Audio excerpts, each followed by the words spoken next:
What's going on, fellow A-plussers? It's your boy Adam Perez. We're back once again with a brand new movie review.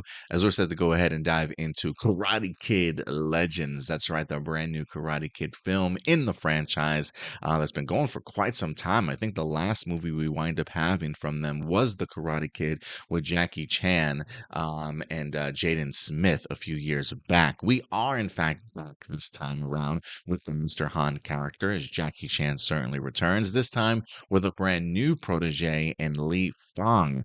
Really no word in this movie as to what happened, certainly to Dre. I was kind of a little bit bummed about that. But regardless, a few years have certainly passed. Mr. Han has certainly grown his karate school, to certainly say the least, or his kung fu school, to certainly say the least. And his best protege right now, Li Fang, is forced to move to the United States as his mother acquires a brand new job. This journey is really for Li Fang to kind of find himself in a brand new area, making new friends, having to push against adversaries in here. But it's really a personal battle for Li Fang in this movie as he's had a traumatic experience in his life, one that tends to freeze him up during certain situations, and he wants to overcome those fears and really prove something to himself. And in doing so, enters a karate tournament. We get the opportunity to see the return of Ralph Macchio as Daniel LaRusso in this film, also, which was fantastic. And this picks up after the events of the Cobra Kai series. So let's go ahead and talk about this movie, man. If you haven't had the opportunity to see it, it is currently out in theaters. Remember, at the end of the day, these are simply my A plus opinions. I always want to know yours. So I always recommend people check out movies for yourselves because movies tend to hit people significantly different. For me, though, this movie was just okay. Like, I legit would have been okay if this movie released on a streaming service. And that, to me, I think that says something for this film. It was just okay. I'm not here to say that I didn't have moments that I really enjoyed. I have my pros and my cons. The cons kind of outweighed this movie for me a little bit. So let's go ahead and dive into it, shall we? First up for me, let me get the good out of the way because I love celebrating movies in regards to the things that I loved about it first and what I certainly didn't. I really appreciated how they connected the history of the Karate Kid's Mr. Miyagi and his sensei to Mr. Han's family and that dynasty of kung fu growing out and really teaching sort of Mr. Miyagi's sensei certain ways, and then they did a really good job of like showcasing us a great flashback from Karate Kid 2 to kind of further explain the connection between them. So you immediately kind of get thrusted into really the Karate Kid lore of it all, and seeing how it kind of piggybacks a little bit off of Mr. Miyagi and Mr. Miyagi's role in this particular movie in certain ways to why somebody like Mr. Han, played by Jackie Chan's character, would go to somebody like Daniel LaRusso to certainly ask for his help in here. So I thought they did a really good job in that regards. While I don't think necessarily the acting was the best in this film, to me, Ben Wang was not the weakness, and that is in fact the actor that plays the main character in here of Li Fang. He's a really charming freaking kid.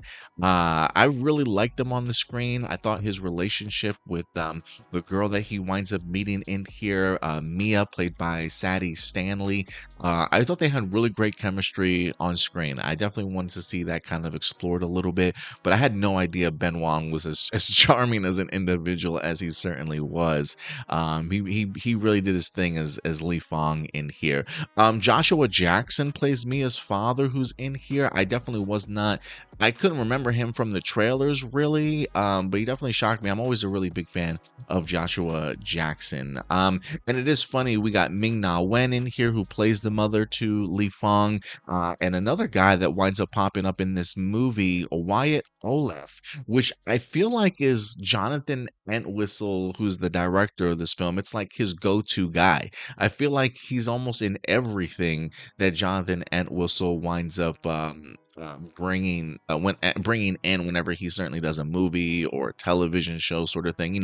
It's not out of the norm. I mean, we definitely know directors that have actors that they love working with, but so seeing Wyatt Olaf was a surprise in here, but it probably shouldn't have been for me. But I thought Ben Wang was really charming and did a really good job in this role. And Jackie Chan and Ralph Macchio coming back as Mr. Han and Daniel LaRusso. Always really great to see Daniel, especially on the big screen and connecting to the overall sort of mythology and the story of Karate Kid. Really brought back some fantastic memories in here for me.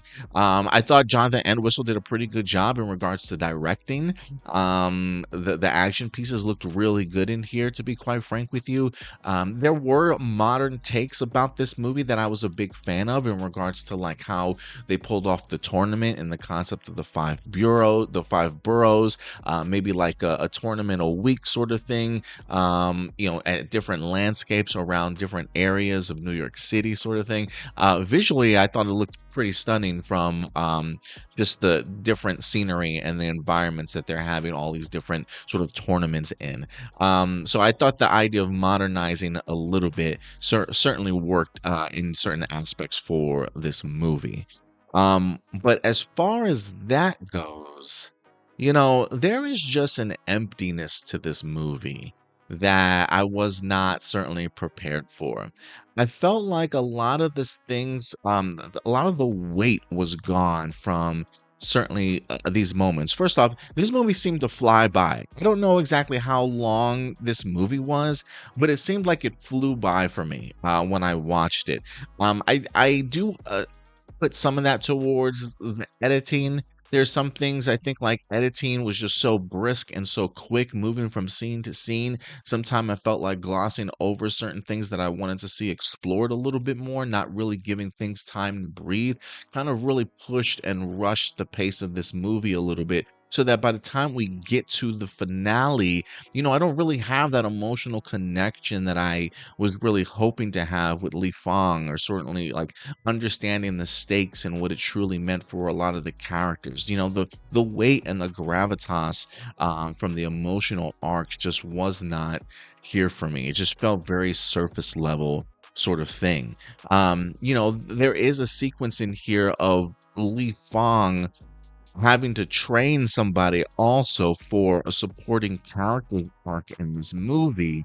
And it felt like a really weird plot device in the sense of giving Li Fong something else that he had to do to help trigger um his own personal battle of not maybe being up to the moment in certain aspects of his life and bringing back sort of that catastrophic moment in his life that he had a few years back. It was just a really weird plot device to have help Lee get to that particular point, because then when I'm watching this, I'm like, am I watching Creed or am I watching like Karate Kid? Because it got into like this weird like boxing thing sort of thing for a while. And it was just odd to kind of see it. For me, it kind of felt like it undercut the ability for Lee Fong as a character to grow a little bit more. There is something about the Karate Kid franchise where the person that is the Karate Kid literally knows no karate, no kung fu, right? Like doesn't have a basis of fighting at all. Daniel certainly didn't, with the exception of karate tapes that he certainly used to watch and try and practice at home. The same thing with Dre. Dre didn't have any sort of background, but they had these mentors and these senseis that came to them and literally trained them from the bottom up. Because of the fact that Li Fong already knows kung fu, it kind of automatically eliminates that journey. And when we do get that journey between him and Daniel LaRusso to kind of teach him more, he's got such a foundation that this movie kind of really glosses over some of the really great like lessons that I was hoping that Daniel would be able to teach, or the great training montages. I mean, we got some training stuff in here, but again, it went so fast. The editing was so fast. The pace was so fast to kind of go all the way through it, that the gravitas of Daniel being there and his impact on Li Fang's life in regards to helping him get to that next step just felt very shallow, if that makes sense. So yeah, again, the script certainly did not seem very strong to me whatsoever. Again, some great moments between some characters, a little light touch of humor here and there that certainly made me laugh. But it almost felt a little paint by numbers that undercuts itself with somebody that really already knows the basis of karate, or not karate, but kung fu, and just needs a little bit of extra help to kind of get over the finish line. And while I do think that his story as to what makes Li Fang tick is a good one, it's just not explored, right? It's not even explored through the eyes of the mother in the sense of why does she feel the way that she does, in regards to doesn't want Lee to fight outside of this horrible event that happened to them. There really just isn't sort of like that deeper exposition for characters to make me care enough like I thought they did with Gray and Daniel, and other people in the Karate Kid franchise. So really underwhelming for me, unfortunately. I was really looking forward to this movie last year when it was originally announced, and then it wound up getting pushed back. And as I've waited for this film, because I'm a big Karate Kid guy, um it just was really underwhelming for me. So this felt like a straight to streaming sort of movie. But if you want to see Karate Kid on the big screen, please go ahead and do so. Again, the action was pretty good, sometimes maybe a little bit too flashy, but I thought Jonathan Entwistle did a good job of being the director. Jonathan Entwistle, the director, was not the weak link in here. Neither was Ben Wang as the main lead.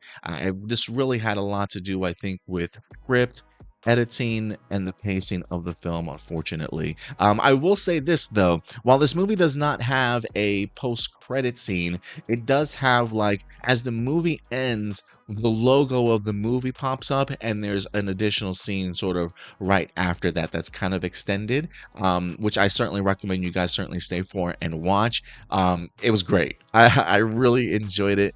Definitely connects to the bigger sort of Karate Kid franchise a little bit, but I thought it was a really great sort of send off and cameo that we wind up getting towards the end also. But after that, you guys can leave. There's no like post credits or anything like that. So that would certainly be another pro for this film. But yeah, man, I wanted to like it more than I certainly did. I know some people were really big fans of this movie, some certainly weren't. I feel like I've been reading a lot of mixed reviews, but look, I always say leave it up to you. Movies are certainly subjective.